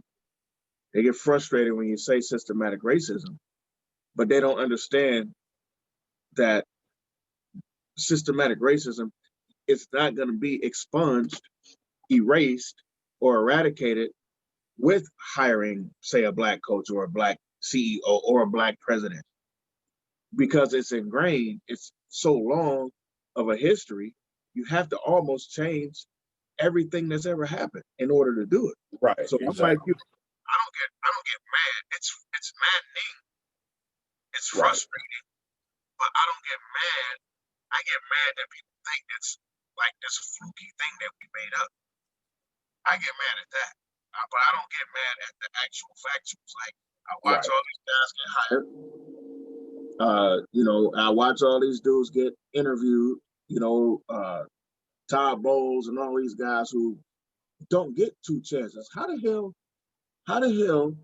did what's the kid that just got fired in the Jets? How the hell did he get another shot so soon? Adam Gase, right? Exactly. Well, and look at this. Here, look at a guy like Marvin Lewis. Now, Marvin Lewis was the guy that didn't have a lot of success in the playoffs, but he was there in Cincinnati for about 11 years, and had that franchise in a space where it hadn't been in a long time before he got there. They were the dregs of the league. When Marvin Lewis got fired from Cincinnati, he didn't even get a sniff. If that would have been somebody like what was a mediocre coach that was in the league for a while, like a Rex Ryan. Remember when Rex Ryan got fired from Rex Ryan. When he got where did he get fired from first? Was it Buffalo? He got fired at the Jets and went to Buffalo. Right. Okay. Yeah. So he didn't do all that great of a job with the Jets, but he got another shot like instant. That's the kind of stuff we were talking about.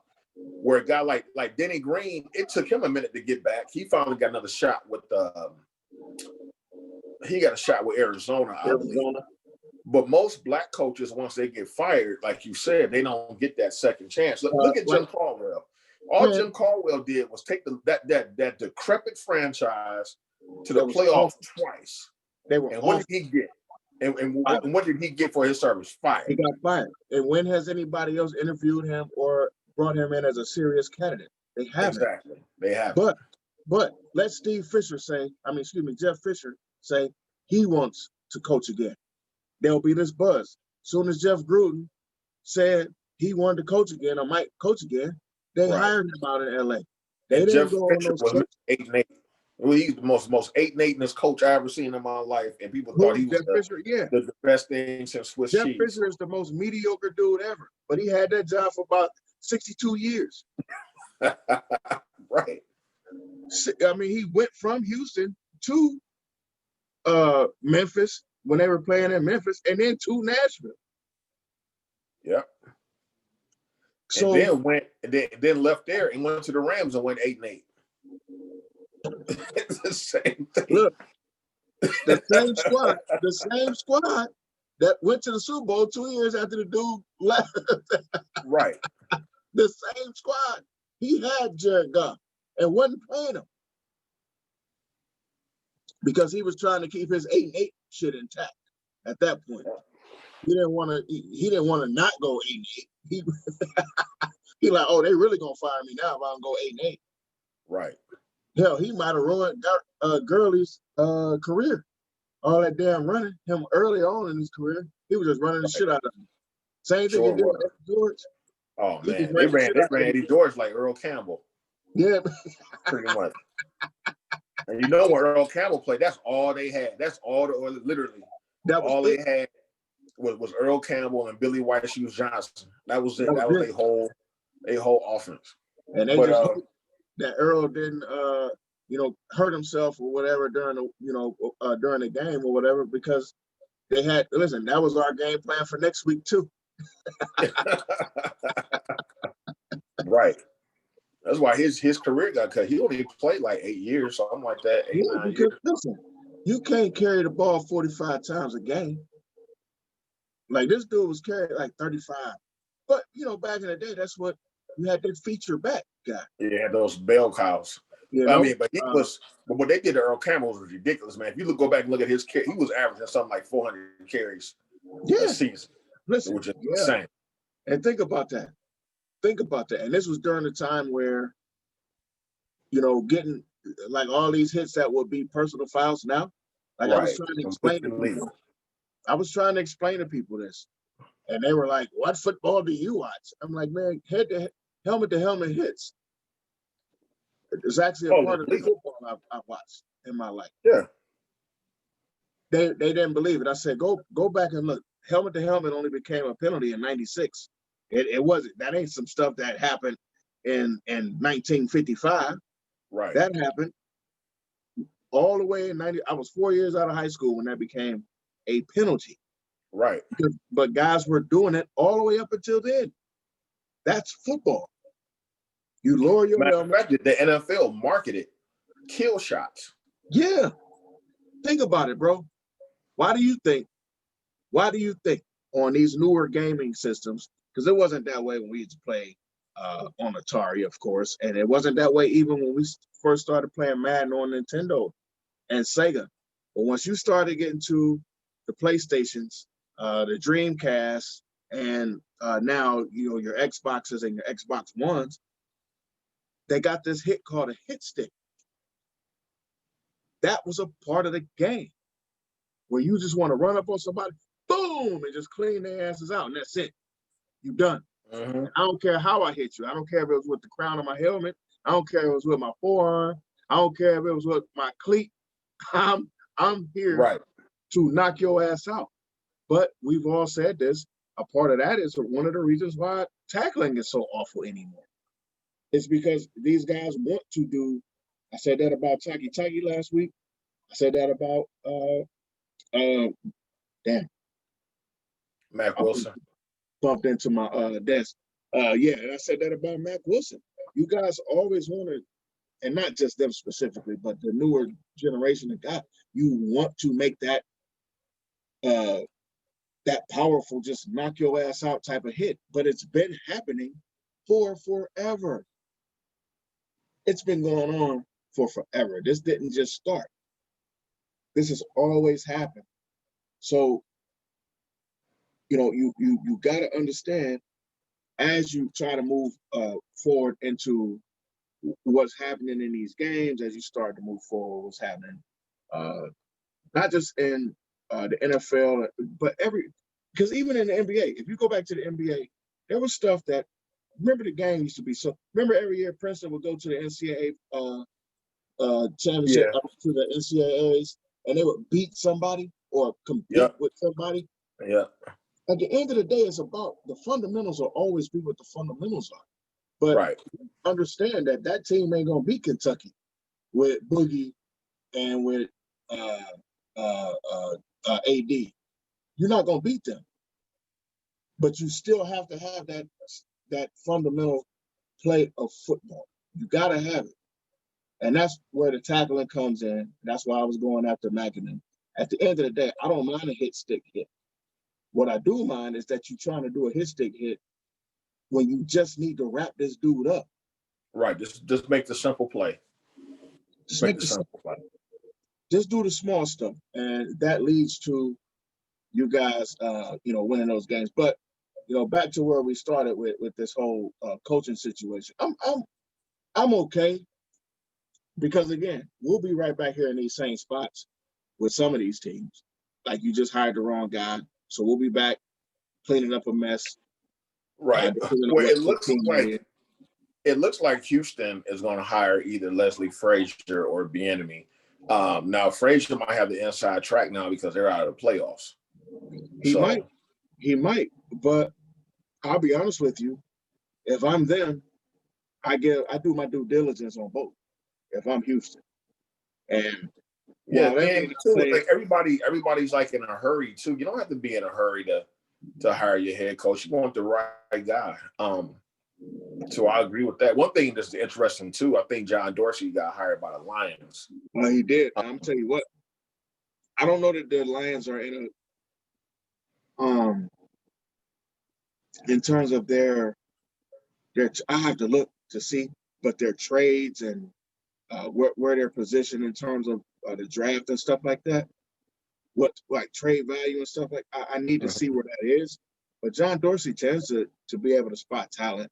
I don't know where their draft positions are or how many draft picks they have, but the dude can spot talent. Yeah, because my cousin asked me about that because my cousin is a Lions fan, and we're still wondering how that happened. We was like, because that's my uncle Steve's son, one of his sons.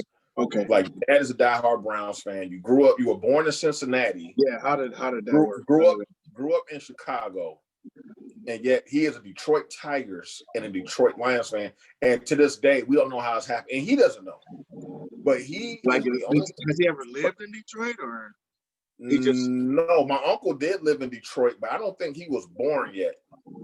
He might have lived in Detroit, but if he was living in Detroit, he was a baby. It was only for maybe like a year or two. Bro, that is the worst. We don't know. If you're gonna pick an awful franchise, man, pick the Browns. I know what it is. You know what? I think he did live in Detroit for a minute, like in Southfield. But he's he is loyal. That's his squad. So he had texted me. He was like, "Man, what do you think about John Dorsey?" And I was like, "With the Lions, how?" He was like, "Yeah, the Lions are about to hire him." And I said, "Well, you got a good football guy, old school. He's not too much into analytics, but he's a very solid. He can spot talent. I think that's a good hire. Yeah. For the Lions, they got a college coach too. They got that guy from Iowa State that they've been hyping up for the last like 8 years. It seems like Dan Campbell, and he got a job. So." But I think it's good that if you're going to have a college coach, that you got a good personnel guy. You got to have a good personnel guy. Dorsey and that's the question that I would have down in Jacksonville. Like, what is and who is the general manager, and what is that relationship like with Herb? Urban Meyer is the general manager of that damn. You know. Yeah, Herb. At the end of the day, Herb, like, no, not him, dog, not him. Right. Whoever the general manager is, how is that going to work? Name only. I just don't know how that works. Like for him, Right. How does that work for Herb?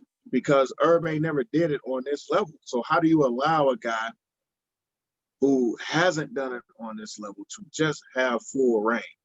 It hasn't gone well for a bunch of guys with that exact same recipe. It didn't No, go it well hasn't. for Nick Saban. Nick The Saban whole had kind of full run. So did Spurrier. Spurrier was ball coach. the old ball coach. He was awful. So was Lou Holtz. All these guys were bad. Right.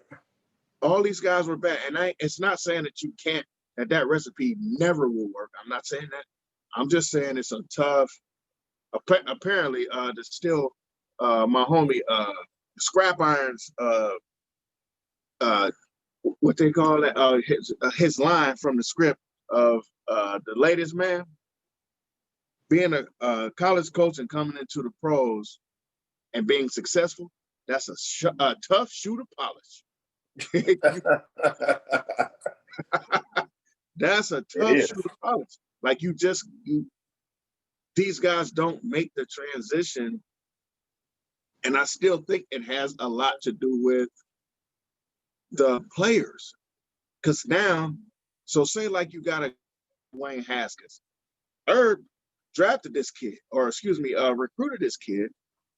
So to you, you're like, oh, I got my guy, Dwayne. Yeah, but Dwayne got $12 million in the bank. He ain't the same kid that was on campus that was afraid of him. He's not the same guy. He's a totally different kid at this point. And I think that would be the start of it. The second part of it is when you're that guy on campus, that's on campus. This ain't campus. Like, it's hard for them to lose the fact that they're not in control of everything. You know, imagine Spurrier, he was at Florida, Holtz at Notre Dame, Herb at Florida, Herb at Ohio State. Man, them dudes could have did whatever, wherever, however. Ain't nobody gonna say nothing. Paterno at Penn State, you know, not trying to bring up bad stuff, but just think about the air and the you know, he didn't worry about nothing that was happening there. He pulled his own card. He punched his own card. Nobody was talking crazy. Nobody, all right, whatever you say, coach. And that was it. That was kind of old school. And these guys still do the same type of stuff, thinking that they could do the same thing in the NFL. But this is corporate America. This ain't that. This is a different type of situation. So it'll be interesting to see how these guys make that transition. What you say? He went to Chicago. The coach. What was that? The college coach you just said from Dan Iowa Campbell. No, Dan Campbell's in Detroit. Oh, Detroit. Yeah, Chicago kept Matt Nagy. They stay with Nagy. They stay with Nagy. Stay with Nagy. Yeah. You know what? I ain't against that. I'm not totally against it. I'm not sure that I would have stayed with him, but I'm not. He got to the playoffs with Nick Foles and Trubisky. So evidently he can coach. But I think he's in a position where, you know, Chicago is like Cleveland. Like, Chicago's been looking for a quarterback since time eternal. Well, for sure. When one of your best quarterbacks, when we talk about their best quarterbacks, and one of them might possibly be Dan Orlovsky, yikes. Right. Yikes. Like the other possible best quarterback that you have is Trubisky. And Jay Cutler. Well, listen, man, you know why I don't include Cutler in that? Talent-wise, now I will agree 1,000% talent-wise. Talent-wise, I don't know that they have a better option than Jay Cutler. The dude could flat out ball when he wanted to. Like, he would have games where you would just say to yourself, what is this dude's problem? And not because he did something bad. You're just like, I remember this dude just threw for 400 yards, 2 games straight, like 5 touchdowns, no interceptions each game. And then he'll have a game where he like, I couldn't hit a dude on my team if they were standing right next to him. Like, I just didn't understand. Yeah, Jay Cutler was Jeff George 2.0. That's all. Not Jeff George. Jeff George was a gunslinger, though. So was Cutler. Cutler was a gunslinger, but they both played. I never saw him. I saw him as a thrower, not so much as a gun. Jeff George just didn't see a ball he didn't think he could throw through your No, chest. Cutler had an arm, man. Oh, no. I'm not saying he didn't have an arm, but he could just throw. Like, his ball was pretty. His ball, he right. looked good doing it. The reason why I Jeff called George, Cutler like, Jeff George 2.0 is because they both played like they didn't give a damn. but it was only certain games that he played like that. It was certain games where this dude looked like he was totally locked in. Jay Cutler did. Totally locked in. And I don't mean like locked in with my passes. He would be totally locked in with whatever the offense was calling for when he was in Denver and when he was in Chicago. I saw it. But then there would just be these games and these periods of games. And you're like, what the hell is this dude doing? Right. And what happened, when Jay Cutler retired, he was supposed to have a broadcasting gig. And that went away quickly. I wonder what he did. He probably pissed somebody off. I don't know. Listen, he's too weird. Yeah. Because remember, he retired and then all of a sudden he was down in Florida, down in Miami. Like, out of nowhere. He's short. That's why he didn't get that broadcasting job, right? He didn't go to the Dolphins. Yeah. I forgot about that. He retired, was supposed to do some other stuff, and then the Dolphins came and waved a checkbook in his face. Yeah, they gave him a bunch of money for that 1 year, and he absolutely stunk. And he was and he didn't even care. That was the other problem. Like, you could yell at this dude, and he'd be like looking at you like he can't even see you, dog. He's looking through you. Right. It was just so weird, but we'll see. We'll see what happens with some of these hires. I always try to bring up stuff on the show that might keep us more aware. We want to talk about more than just the stuff that happens on the field. We want to talk about the stuff that happens in the front offices as well, because I think that our show needs to be more aware. Because I don't know that everybody else is being as aware as we are at times, or as aware as we can be at times. Because we both feel similarly about racial divides. We live in this city right here behind me, one of the best cities, that I've been in. I've been all around the world, but I always want to come back home. This is home to me. But it's one of the most racially divided cities on the planet. Yeah, it ain't as bad as it used to be. It's not as bad as it used to be. But at one point in time, it was extremely. It's a lot of people, and the crazy part is now when you bring that up, a lot of people kind of act like that. They look at me crazy when we talk about that, like it didn't exist. Some people do. Some people remember. I was like, because it was a time where we didn't cross that bridge at all because it would be a problem if you. Where's that? That bridge right there. That bridge. We ain't gonna cross that bridge. That leads to the west side. I gotta do it the opposite way. I keep forgetting because the way it is. So that bridge right there, that's the Detroit Bridge, the Detroit Superior Bridge. We didn't go across there. We knew on the west side was a different world. I mean, I had to get bused to the west side in the second and third grade to go part of the busing program. I did too. We went to the zoo. We was over there into the airport, and that was it. That was it. My mom is 67 years old and has no concept of the west side of Cleveland whatsoever. Neither does my mama.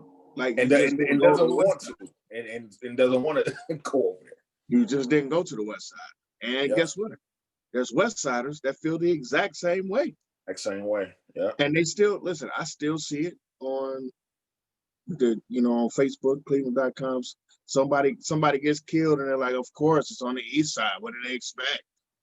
So what's crazy now, the west side is just as bad as the east side now. But I remember, when I was working, when I got older and started working downtown, so now you mingling with the West Siders. You ask them, well, where did you grow up? And I'd be like Cleveland Heights, and it was like Cleveland Heights. I heard of it, but I've never been over there. I don't know what it's like. And you kind of think he was like, you don't have any idea what it's. So even though I didn't go on the West Side, I knew West Side neighborhoods. I knew where Fairview Park was. I knew where Carmel was. I knew where Westlake was. But you know what? I found out the same feeling that you felt, where I kind of understood that those areas existed.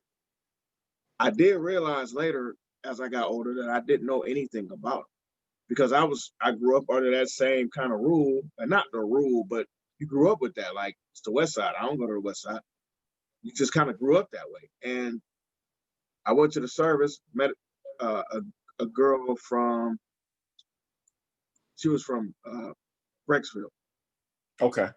And she was, she was like super cool. Gina was super cool.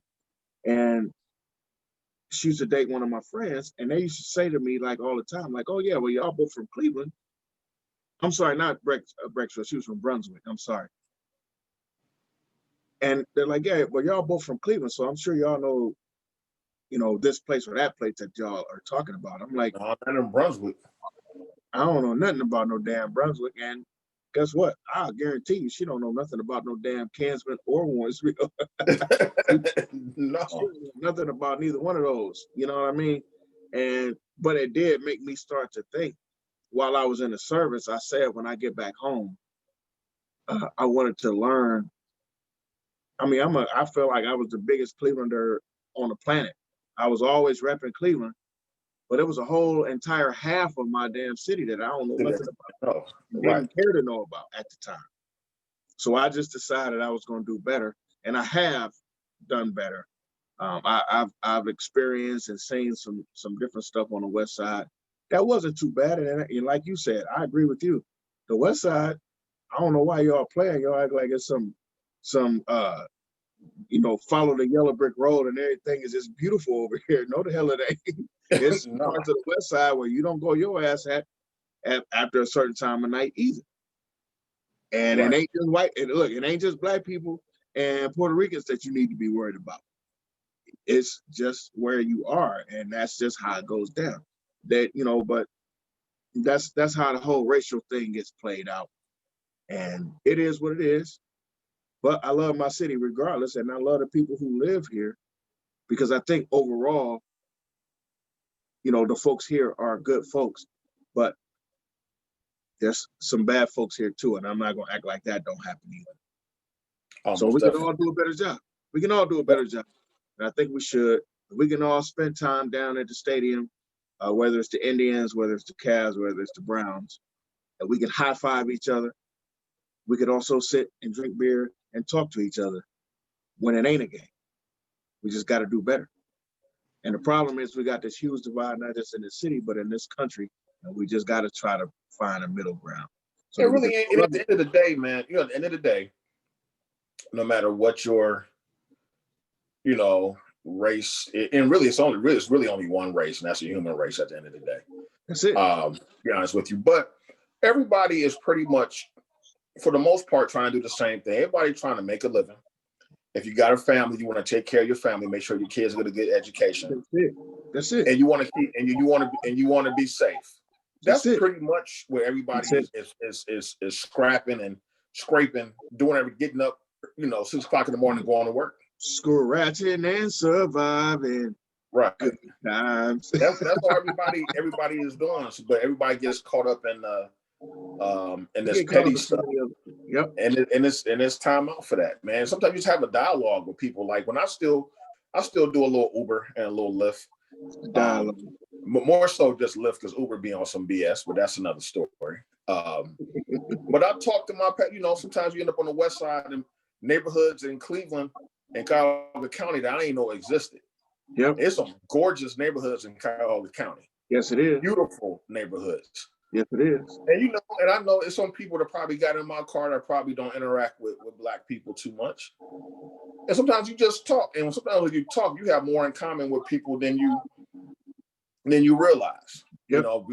We tend to make assumptions about people based on skin tone, economic background, and whatnot. Well, a lot of times you get to talking to people, man, you got the, same issue. They got family problems like you got family problems. They got people sick in their family like you got people sick in your family. Yeah. So like I said, it's time out for like the petty stuff. And, everybody needs to come. And I know this sounds myopic because they probably know it never happened. Everybody's not going to come to no kumbaya moment. Everybody comes to an agreement. Everybody loves each other. That's not going to happen. It's a process, bro. But time out for, sometimes just sit down and maybe just talk to somebody of a different background and have an honest conversation without being judgmental or presumptuous. And the thing you have to do too is actually listen. Everybody wants to be right. Mm-hmm. Sometimes it's just not listen. about being right. It's not Yeah. about right or wrong. In some cases, it's just about understanding where this person is coming from. Yeah, put yourself in that person's shoes, and hopefully they can do the same. You can maybe kind of come to some type of middle ground in the At understanding, least man. some level of understanding. And even if you still don't agree with the overall idea, Right. you can still have some respect that you understand where this person is coming from. So you're okay with them, feeling a little bit different.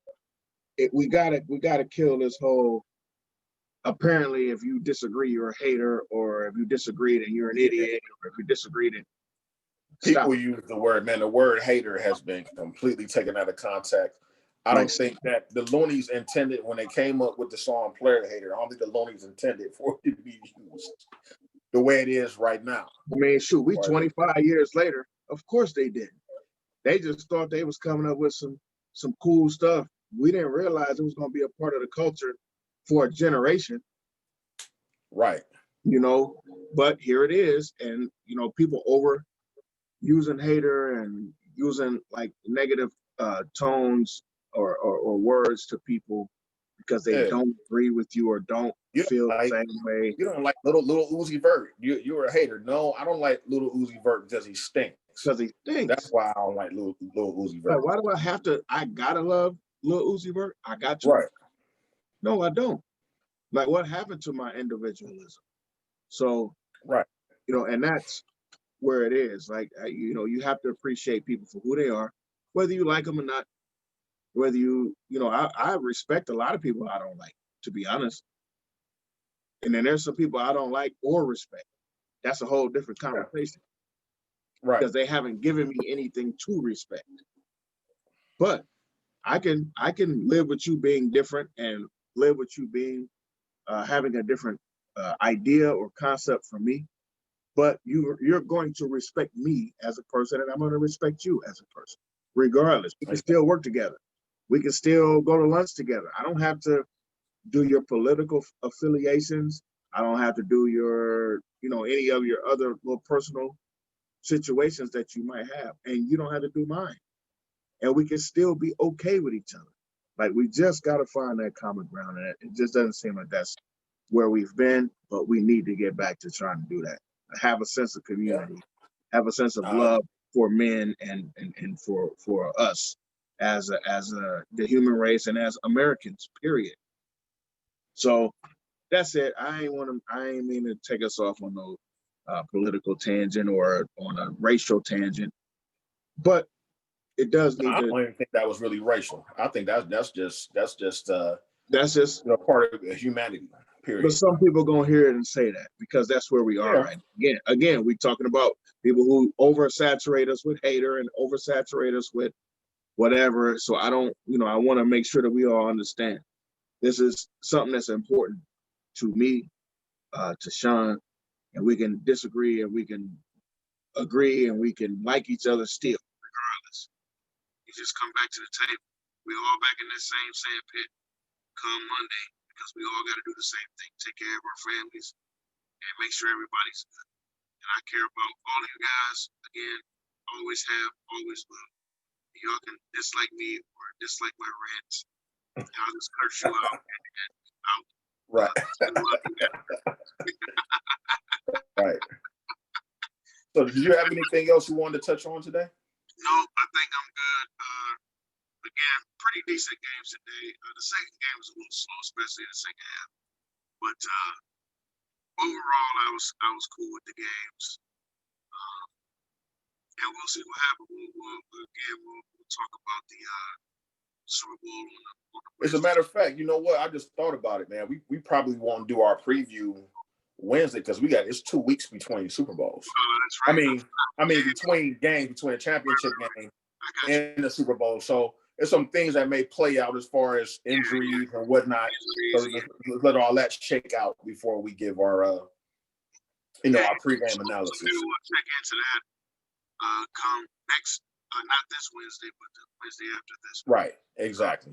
We'll touch in with our Super Bowl picks and whatever. But we'll see you guys at some point during the middle of the week. Again, check us out on all streaming platforms: Google, Apple, Yeah. IG 2000 Mike 216, Facebook 2000 Mike 216, and on all streaming platforms. Come holler at us. We there, Spotify. We're there. Come look for us. 2 guys and a mic, TWO guys and a mic 216. We're there. We're waiting for you. If you guys come to the YouTube page, hit that subscribe button. Comment, like our page on Instagram and on Facebook.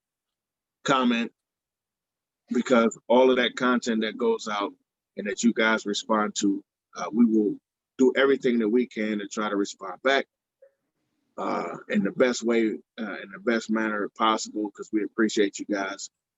Sean, you got anything else, bro? No, I'm good, man. So I just want you to have a good week. I love you. Be safe. Hope you Thank you, man. Thank you. I appreciate you. Love you too, man. We'll see you sometime in the middle of the week. Peace, y'all. All right. Peace out.